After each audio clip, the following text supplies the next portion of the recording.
Hello students. इससे पहले के लेक्चर में हमने रिप्रोडक्शन के बारे में पढ़ा, टाइप्स ऑफ रिप्रोडक्शन के बारे में पढ़ा। फिर सेकेंड चैप्टर में, जो उस चैप्टर का नाम है sexual reproduction in flowering plant, में अब तक हमने flower, parts of a typical flower, functions of flower के बारे में पढ़ा। फिर उसके रिप्रोडक्टिव पार्ट, जो मेल रिप्रोडक्टिव पार्ट एंड्रोसियम और फीमेल रिप्रोडक्टिव पार्ट गाइनोसियम के बारे में अब तक हम लोग पढ़ चुके हैं। अब हम लोग आज के लेक्चर में जो आगे के जो टॉपिक्स हैं उसके बारे में पढ़ेंगे। वो टॉपिक्स जो हैं उनका नाम है पिस्टिल और कार्पेल और structure of the ovule and megasporogenesis and development of female gametophyte के बारे में हम लोग पढ़ेंगे। Now we will study about pistil or the carpel. The pistil or the carpel is a modified leaf bearing ovules along the margins. It is borne laterally on the receptacle. Morphologically, the carpel is regarded as a modified leaf folded upward along its midrib with its margins fused.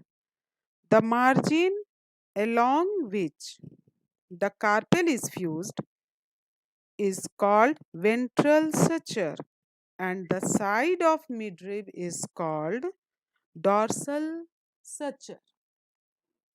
The placental tissue lies along the margin which develops ovule.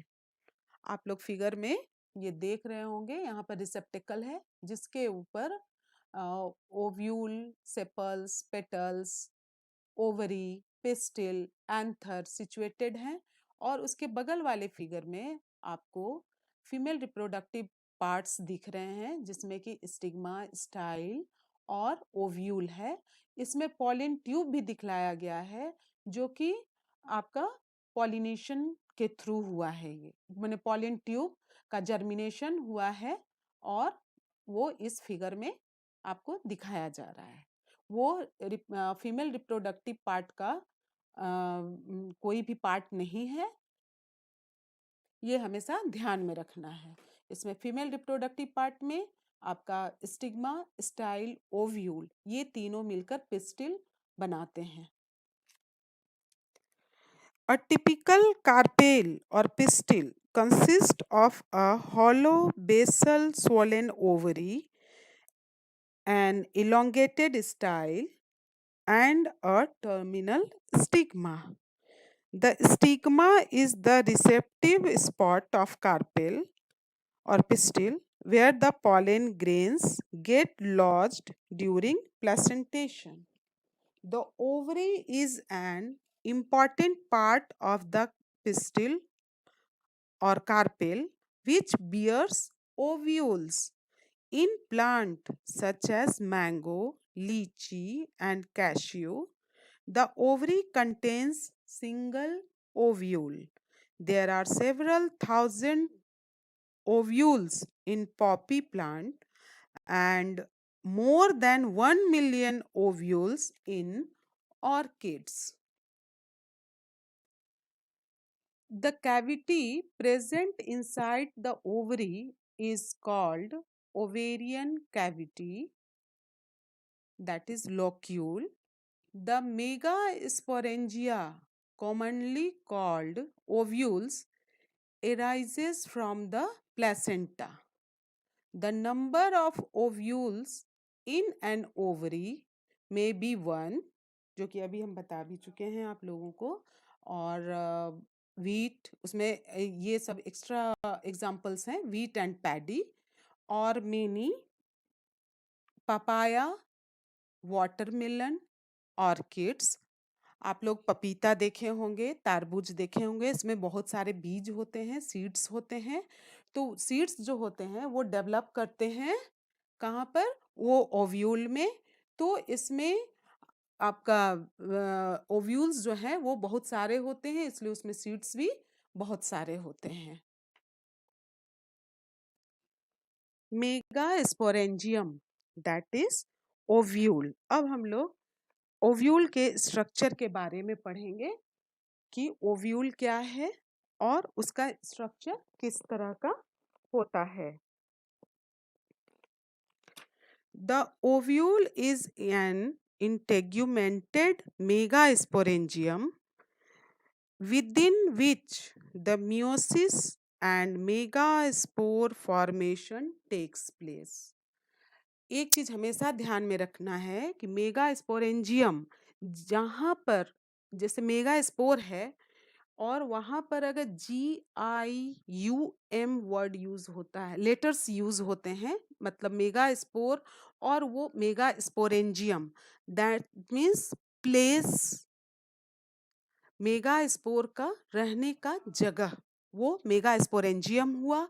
उसी तरह से अगर आप कहीं पर genesis word use होता है, जैसे मेगा स्पोरोजेनेसिस, या आप पहले पढ़ चुके हैं माइक्रो स्पोरोजेनेसिस, तो जहाँ SIS लगता है वो हो जाता है the process of formation of megaspores और microspores.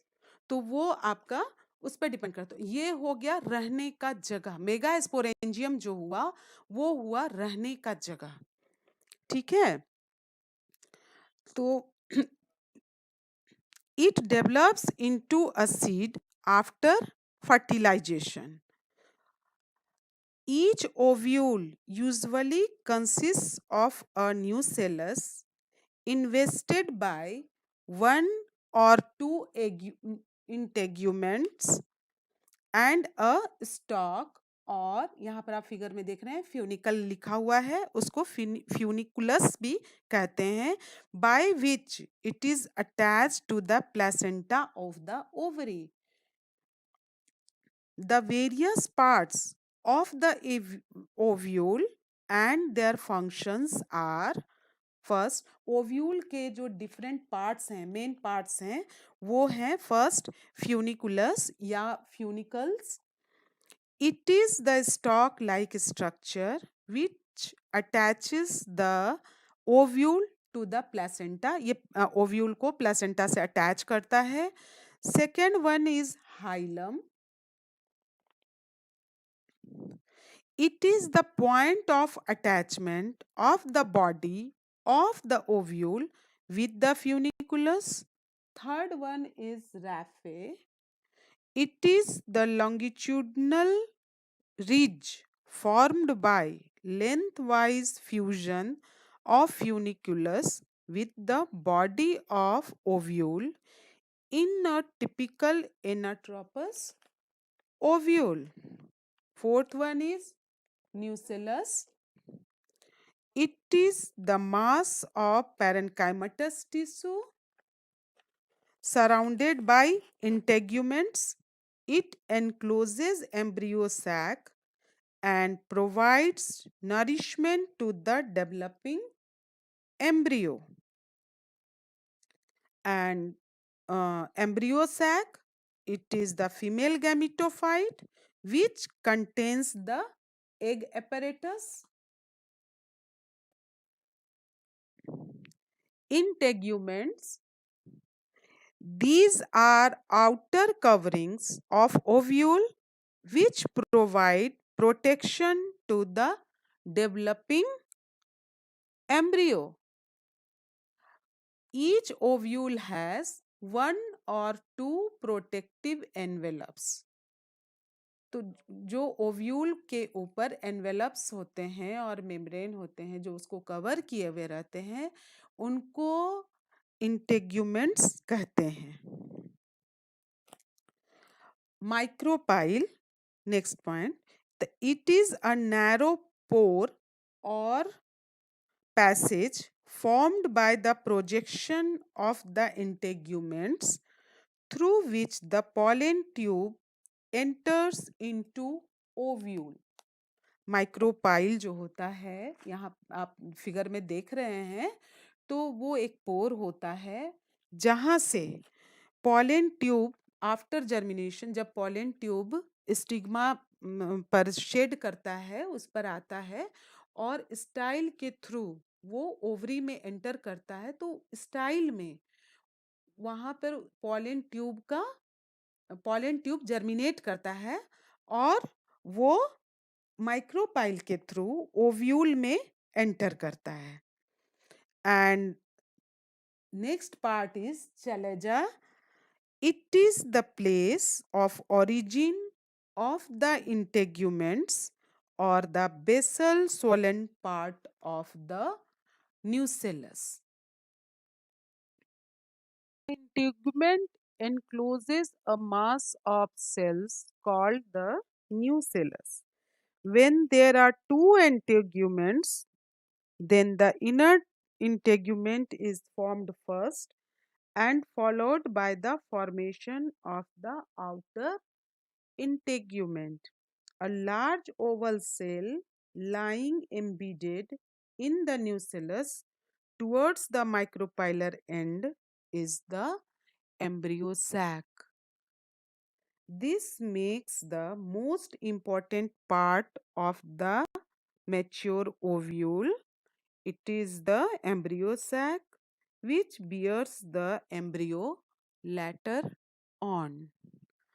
An ovule generally has a single embryo sac formed from a megaspore through reduction division. So, let's end this lecture here. Today we learnt about pistil, which is also called gynosium, and carpels, and megasporangium, or it is also called ovule. Ovule का क्या structure है और उसके कौन कौन से parts होते हैं, उनका आकार कैसे होता है, और पिस्टिल जो कि फीमेल रिप्रोडक्टिव ऑर्गेन है, इम्पॉर्टेंट ऑर्गेन है, जिसमें कि स्टिग्मा, स्टाइल एंड ओवरी होते हैं. ओवरी जो होता है, जो सोलन पार्ट होता है, वो फ्रूट बनाता है, और ओव्यूल जो होता है वो सीड बनाता है, या सीड में वो डेवलप होता है. तो ये सब हम लोग आज के लेक्चर में पढ़ चुके हैं, और अब नेक्स्ट लेक्चर में हम लोग मेगा स्पोरोजेनेसिस पढ़ेंगे, और इन ब्रीफ, संक्षेप में, मैंने बहुत ज़्यादा नहीं पढ़कर, लेकिन फीमेल गैमिटोफाइट और एम्ब्रियो सैक के बारे में फिर से रीस्टडी करेंगे. Thank you.